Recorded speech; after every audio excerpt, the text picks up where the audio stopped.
Hi, I'm Catherine Comden, Behavior Program Manager at Willamette Humane Society in Salem, Oregon.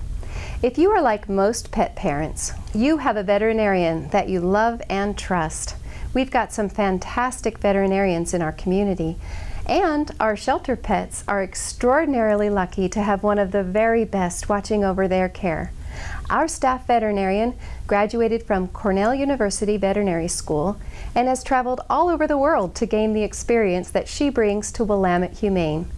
Dr. Kristina Hogg has a strong traditional medical background, and she is also a certified Chinese veterinary herbalist and acupuncturist.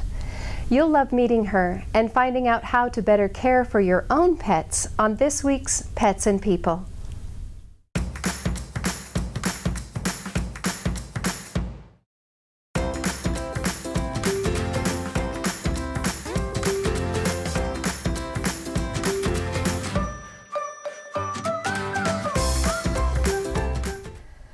Dr. Hogg, thank you so much for coming on the show with me today. I really appreciate it. Well, thank you for having me. So you are a licensed veterinarian. I am. How long have you been a vet? I graduated vet school from Cornell in 2006. Okay, and did you always want to be a vet growing up, or how did you come to that decision? I initially wanted to be a farmer until my mother told me that to be a farmer I would have to actually kill animals, as in meat farming and that kind of stuff. So I decided that really wasn't the option for me. And I think it was pretty clear I was going to be a veterinarian when I drew my mother a card at age 7 with a giraffe with a cast on its leg. So from there it was kind of set in stone, and I volunteered at a vet's office when I was 14 and worked full-time for him until I went away to college, and then worked for vets when I was in college, and then took a little break after undergraduate where I thought I wanted to be Jane Goodall for a little while, but then eventually went back to the vet school route. Okay. At Willamette Humane Society, you've been with us for about a year now? I started in December of 2015. Okay, so almost a year. Almost a year. Mm-hmm. Yeah, and how do you like it so far? I love it. I love working at a shelter. So how is working at the shelter different from private practice for you? There's a lot of differences and similarities. The main difference is you don't have an owner who can tell you kind of the history of what's been going on. Because I usually see pets that have some sort of illness, so I don't have a history of what's been going on, what's gotten us here. So that's the hard part of not having the owner there. The upside of it is that I can diagnose and do the diagnostics that I want to do to figure out what is going on with the animal and do the treatments that the animal needs. And it just basically depends on the funding of the shelter, whether or not we can do that. But generally we do have the funds to do that. Yeah, we're one of the very lucky shelters that way. We have a lot of support. We do, and we have a lot of volunteers and staff that can help us do treatments. So to me, that's the benefit, is that I can just focus on the animal and what they need and to go from there without having to take into account finances, because that's always part of the owner-pet bond, is unfortunately that finances are part of that it. Consideration. Now recently we have had a couple of times of medical quarantine at the shelter. Would you like to talk a little bit about what happened and how you were able to respond? Well, it's summertime and it's kitten season, so unfortunately that means that it's a great time for this virus called panleukopenia to break out among kittens who are the most susceptible. So when there's lots of kittens in the shelter in varying states of health, that just like a daycare, it's just like a daycare for kittens. Diseases are easily spread, and this disease is particularly easily spread in poop or urine or secretions, or just on us and passing it to another cat.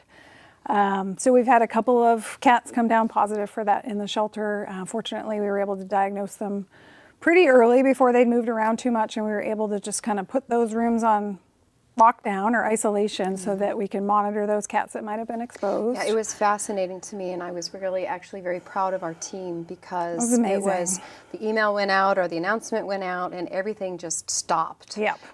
And suddenly these rooms were completely isolated and thoroughly cleaned, and they did a great job cleaning them. A super job, and suddenly we had 6 or 7 animals who were ill, but not the rest of them. And we have at Yeah. any given time 40 or 50 cats in the shelter, plus the cats that are out in foster care. And it could have been just a disaster, Yeah. but I was really impressed with how you handled that. And It was a team effort. It was a team It's effort. definitely a team effort. Yeah, it was really exciting, though, to see how quickly we were able to respond and save all the lives. Yeah. And the positive thing is we've had these cases come down positive. And so far, knock on wood, we haven't had more cases develop, which means that we're doing a very good job of containing it once we've identified it. Now, this is a disease that is preventable. It is. So the distemper, the feline distemper vaccine, vaccinates against panleukopenia, which is also called feline distemper. And it's a very good vaccine, but it does need to be kept updated. And kittens in particular need to get regular vaccines until they're about 4 months of age to make sure they're as protected as they can be, but they're still susceptible. The missing link then was these kittens that were coming from really, we don't maybe even know. A lot of them are where they strays, so they may not have any vaccine So they're picking history. it up from the soil and they're just getting Yeah. it, and so they're not getting vaccines early. But if someone has a litter of kittens, when should they get those kittens vaccinated? Usually we start between 4 and 6 weeks of age. So you wow, want to talk really to your early. veterinarian about what they suggest. And it depends on the kitten, and the mother. Has the mother been vaccinated? Is it a stray cat? Do we know anything about the mother? When they might recommend starting those first vaccines. But then usually you have to do vaccines every 2 to 3 weeks until they're 4 weeks of age.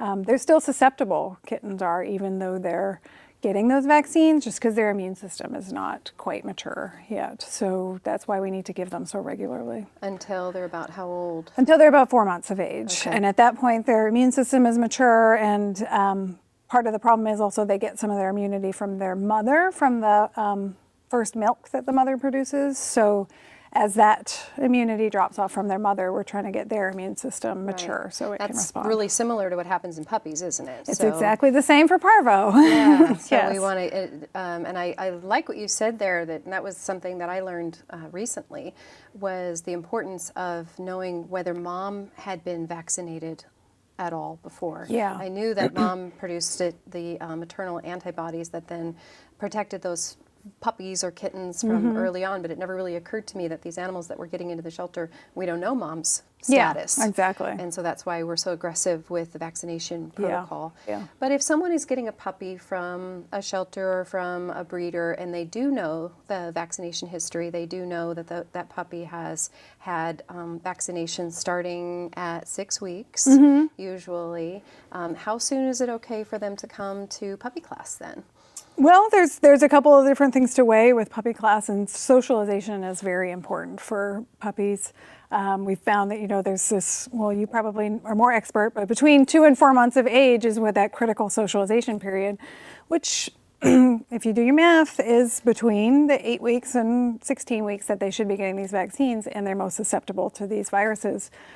So you have to weigh it, but really we've found that socializing them in a controlled environment, so where all the other puppies are vaccinated, where owners know not to bring their puppies in if they're sick, and to have regular fecal exams and to be under the care of a veterinarian, that's a relatively safe environment for a puppy to go to. And it's very important to do that training so that the owner gets trained and knows how to handle their puppy and doesn't get into these situations where dogs get bad behaviors and then get relinquished to the shelter because they're not trained. Yeah, that's what we see a lot of times, is we'll see that the puppies, they'll grow up and they're cute, so people put up with the cute. And then the behavior problems start because they haven't done any prevention. Yeah. And so a puppy turns 4 months old or 5 months old and he starts growling at people because he hasn't had that early socialization. I still have veterinarians in the community that'll tell us, or tell my clients, you don't, keep your puppy home, don't take him out. And meanwhile, I'm trying to go by what the American Society of Veterinary Animal Behaviorists, so these are veterinarians who are also behaviorists, their protocol that they're recommending is to get those puppies into puppy class once certain things have been met. Yes. And those are the same standards that we have for our puppy class, which is that the puppy has to be at least 8 weeks old, has to have at least 1 vaccine on board, has to be in the home for 10 days so that we can tell that they're symptom-free. And then they have, 2 vaccines, right? The distemper parvo and then the bordetella ahead of time. Yeah. And then in process for the remaining vaccines so that they are getting that regular vaccine update. And the trick is to try to find that time when the maternal antibodies are dropping off so that the puppy's antibodies can pick it up and start working. And over and over, I find myself telling people, it's okay to bring your puppy in. You know, we clean everything, and you can carry your puppy in. The puppies that are in the shelter classes there are all vaccinated and in dewormed. That's another piece of it. And we make sure that we provide as much of a healthy environment as we can, and then encourage people also to have puppy classes or puppy visitations in their home. So they're inviting people into that environment as well. Stay out of the place where a lot of loose dogs are running. Where you have no control over what those dogs are. But certainly puppy class where you're cleaning and all the dogs are checked is a good environment to bring your puppy and socialize them. We also want to get some kitten socialization classes going too. I think that would be really fun. I think that would be great. Yeah. We have to start even earlier with them, whereas the puppy socialization period ends at about 16 weeks. I think the kitten's socialization period ends at about 7 or 8 weeks. Is it that early? Yeah, it's really early. Wow. But we'll have a future show with them. Okay. I look forward to that. But so tell us a little bit more about what you enjoy in terms of being a veterinarian at our shelter. And we were talking earlier about some of the reasons that you went into veterinary medicine, and how do you see that working for you at the shelter? Some of the things that you like, or a story that you like to share. Well, I worked in general practice for a few years while my husband was doing his residency, and I really enjoyed it, but I had always kind of had that bent of, I wanted to do the Peace Corps, and that bent of wanting to work for a nonprofit to be more involved. So when we moved to Massachusetts, I took some time to really think about what I wanted to do within veterinary medicine. And I knew about shelter medicine a little bit. They didn't teach it very much when I was in school. That has since changed. But the job became available and I applied for it, and I found that I really loved it because it's a team. You have a whole team of people that also love animals and that are putting their all into it. You get to really focus on the animal. It's not that I don't like people, it's just that I really love animals, and I still work with people. We have fosters, we have owners that bring their pets in for whatever reason, and talking to employees and that kind of stuff about their pet. I still interact with people about their pets, but I really just get to focus. And it's like I have like 200 pets of my own, that I really get to see get better. And when I ask for a follow-up, they come in for a follow-up, and I get to have that follow-up. So I really like having this family. Yeah, that's how I feel too. And it's been really fun working with you, particularly on some of the behavior cases that we've had together, where we'll see that an animal has been particularly fearful coming into the shelter, so much so that she or he can't adapt to the environment. And I can go to you and say, is there any medicine we can give this animal? Is there anything that you can do for him or her that is beyond the training piece? And so you've been super responsive. Well, I love having you on staff because so much through my life, owners or people will come to me and be like, can you just give this animal medication so that we can get rid of its separation anxiety? And I'll think, well, I can give them medication, but it's really just a bridge for you to do the training, and training is so important. So it's great to have you so that we can give the medication, which really is just a bridge, so that it can make it easier for you to train. Sometimes though, without that bridge, I can't make any inroads. If the animal is in a panic mode and constantly in this state of arousal, then they're not using their rational thought. And they're not able to just calm down and think for a minute. They're too much in panic. And so the medication is that bridge that can then give us that opportunity to train and to change behavior. And I'll have people who'll say, working in my private counseling practice that I have there at the Humane Society, some clients, and sometimes they can be very resistant to the behavioral medication, and they can go, oh, I'm never going to give my dog a pill for that. And what would you say to them? Because I send them back to the veterinarian. I see the people that are like, all I want is a pill and I don't want to do the training aspect of it. I guess it's who they choose to go to. Maybe that's why they're coming to me. Yeah, they've chosen not to do the medications, which is why they're coming to you. So I've never really had to talk somebody into the medicating aspect. I've had to talk them into you need to see a trainer who can help you work through this. But it is really a two-pronged approach, that you really do need something to decrease that arousal so that you can get that training into them. It's just like PTSD in people. Like if you are on this constant state of just responding to every little thing that comes into you, you can't take a moment to relax and realize, oh, that that chair moving is not going to assault me or something. I've been a trainer for a really long time. a really long time. And I know you've been a vet for some years and probably also have seen a difference in the way that historically people view the animals in the home.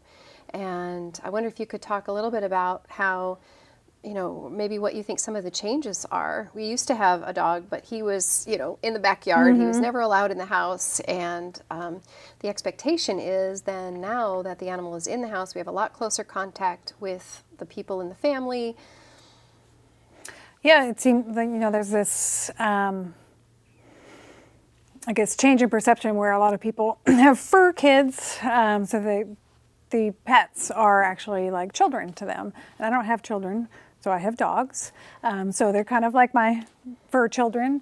And my husband, who's also a vet, made this point a couple of years ago, which I thought was really interesting, that pets as part of the family change kind of coincided with when we had really good flea control, like Advantage and Sentinel when they first came out.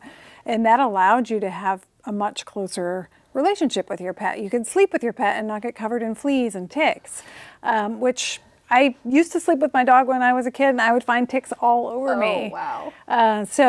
And that was when Lyme disease was coming out as well. So that was pretty important. So I don't know if that's true, but I certainly could see how that could change people's really relationship with their pets. Yeah. But yeah, I think it's great that, you know, pets are now really part of the family in a lot of families. And it's allowed us, you know, people pick up on much more subtle signs now than, you know, if it was just out in the backyard, you would, maybe if your dog was limping, you would notice. But now, you know, since they're part of the family, you notice when they're not eating or they're not eating as much or, you know, just a little bit off. It's amazing what people pick up on in their pets. With that, we no longer have the external parasites to be concerned about, but are there other risks with having our pets so close to us and sleeping in our beds and often, you know, sharing our meals with us at close contact, licking our faces? I know that some parents are still concerned. Are there things that we should be aware of zoonotically? Yeah, I mean, there's definitely still zoonotic diseases that aren't controlled by these parasiticides. So, you know, we worry about roundworms and hookworms, how they can get into children particularly because they just don't wash their hands as much as adults do. So you always want to do fecal exams with your veterinarian to just monitor for that. And a lot of the topical parasiticides actually do treat monthly for those parasites, so that helps you have some peace of mind if you have some children in the house. There's always ringworm, which is actually a fungus. It's very poorly named, but it's actually a fungus. It's not deadly, but it is kind of irritating, and children's are particularly susceptible to that. And there's a few other things, you know, like rabies is always one, but that's fortunately very rare. And that also has a vaccine for that, so that makes it less of a concern. So are there any health concerns if someone is thinking about adopting a pet from any shelter, not knowing necessarily what their health protocols are? Obviously, the first step is always to take the new pet to your veterinarian for a complete physical and make sure that they're up to date on all of the vaccines and the deworming and flea control and those sorts of things. But is there anything that people should think about or as they're coming into the shelter looking at the animals health-wise? Well, we try to disclose if we know if there's anything medically. I mean, most of the things that I diagnose with animals are not contagious things, but they may be chronic conditions.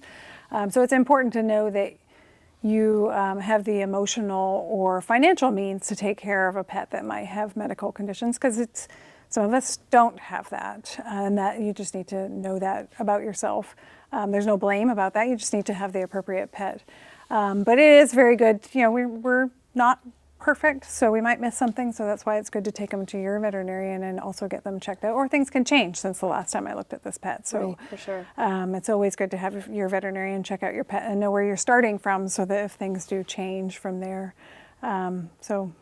I always appreciate every week you do a complete medical list for us. We talk about all of the animals in our care every week as staff members. We come together and we discuss which animals have issues behaviorally or health-wise, or why isn't this animal adopted yet? He's perfect. And we work together to try to make them more adoptable. And I always love the notes that you give, because you give us such great detailed information on all of the animals in our care. I'm glad it's helpful. It's helpful. And then we're able to make solid decisions. And I know there's more than once, especially with some of our senior pets who have, you know, they need a dental, they need, maybe they have kidney disease or they have skin issues, some of these chronic things that are going to be long term, and we're able to disclose that to the adopter, or we can take care of it in-house now that we have a ability to do those dentals. And you do a vast number of surgeries and care. I know you've done entropian surgeries, you've done... Well, that's Dr. Llewell, that's not me. Okay. I'm giving you credit for someone else's work. No, that's all Dr. Llewell. But someone does it. Yes, yeah, she's amazing. And Dr. Harder as well. They, and Dr. Strahan, when she was there, they do all of the surgeries, and it's amazing. It is. The diversity of surgeries that they can do, and you know, how quickly and safely they can get those done. Yeah, I'm just amazed at that. And then we have animals that are going home at either at their very healthiest, the healthiest that we can make them, or then we let the people know that this animal needs chronic care. We've done hospice adoptions where we know this animal maybe only has a few months, and there are wonderful people out there. There are amazing people that come adopt and give them a wonderful few months. And so those animals are loved and cared for, and I'm so grateful for that, because they don't see the end of their lives in a shelter. They see the end of their lives in a home and loved. And I think that's such a valuable thing that we're able to do. Yeah.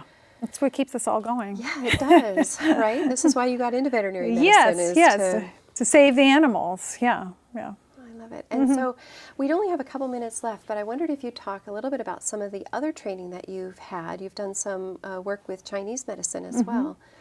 When at the same time when I decided to work in a shelter, I did find that I missed working with owners, and I didn't want to necessarily get back into general practice, so I had time at that point, because I was working part-time, to do this training, because it is like a year of my life that I was flying back and forth to Florida at the Chi Institute, training to do acupuncture, and then went on for another 2 years to do Chinese herbal training. And that I find is a very good balance between shelter medicine, where I'm treating the animals that are unwanted versus treating animals that owners have called me in to do acupuncture. These are the elite of love, these animals that are getting acupuncture. It's not necessarily people that have tons of money. It's just people that really, really love their pets and are choosing to do this for their pets. So I find that a very good balance between, you know, it keeps me knowing that there are really good homes out there for animals that will do this for their pets.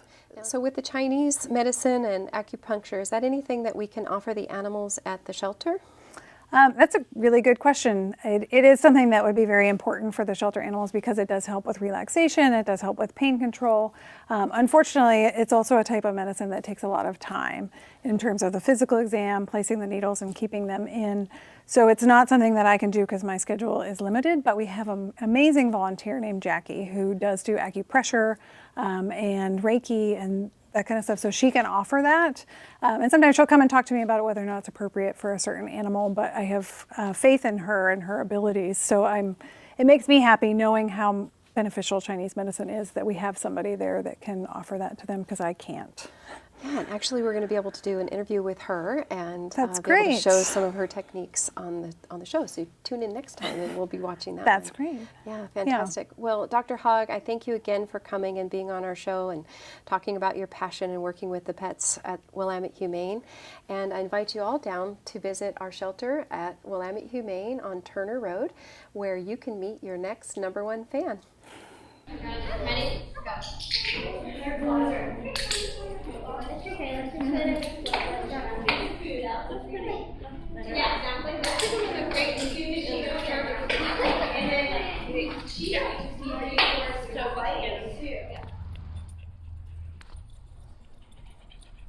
Hi, buddy. Hi, honey.